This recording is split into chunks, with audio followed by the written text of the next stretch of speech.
Pour les gens qui s'intéressent à la science, c'est une véritable mine d'or et mon métier, c'est d'en extraire les pépites afin de les partager avec tout le monde. La direction de la communication est composée de 13 personnes puisque nous avons déjà fusionné avec nos collègues de Muse.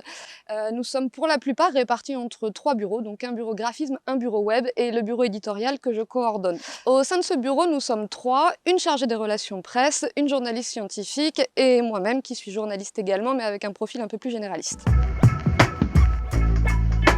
La mission principale de la direction de la communication et du bureau éditorial est bien sûr d'offrir un maximum de visibilité à l'université, qu'il s'agisse de la formation, de l'innovation et bien sûr de la recherche. C'est ce point qu'on a choisi de vous présenter plus précisément aujourd'hui. Une de nos missions au service communication et notamment au sein du bureau éditorial, c'est de valoriser la recherche menée à l'université et plus généralement dans le périmètre Muse. Donc pour ça, nous avons développé plusieurs moyens. Vous connaissez peut-être le magazine LUM, dont le but est de rendre accessible à tous la recherche menée à l'université et auprès de nos organismes partenaires. On fait beaucoup de veille pour se tenir au courant de l'actualité scientifique. Ensuite, on va dans les laboratoires interviewer les chercheuses et chercheurs avant de rédiger les articles pour le magazine.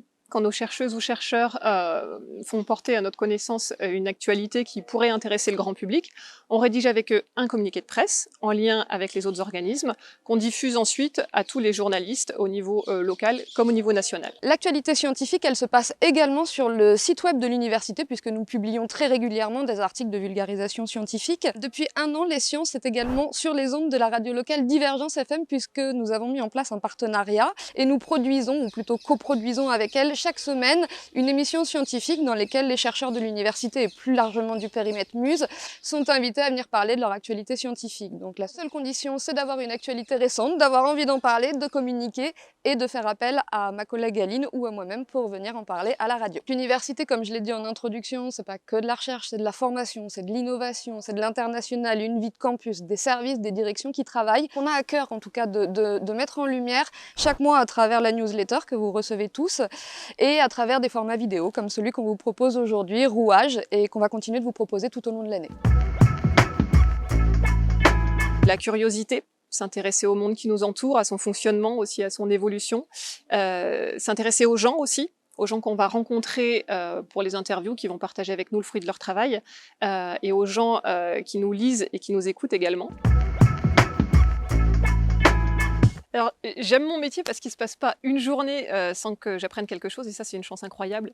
Je rencontre des gens passionnés et passionnants dans tous les domaines de la recherche. L'université, pour les gens qui s'intéressent à la science, c'est une véritable mine d'or. Et mon métier, c'est d'en extraire les pépites afin de les partager avec tout le monde.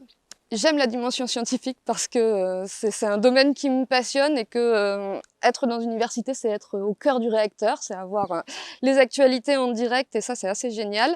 J'aime également beaucoup toute la dimension lien en fait. L'université, c'est un peu comme un village dans lequel on vient travailler tous les jours et on ne sait pas forcément ce qui se passe dans la maison d'à côté. Et finalement, chaque fois qu'on vient faire une vidéo, chaque fois qu'on vient faire un article, c'est un moyen de vous dire à tous, regardez ce qui se passe chez votre voisin parce qu'il fait des trucs super cool et ça me plaît beaucoup.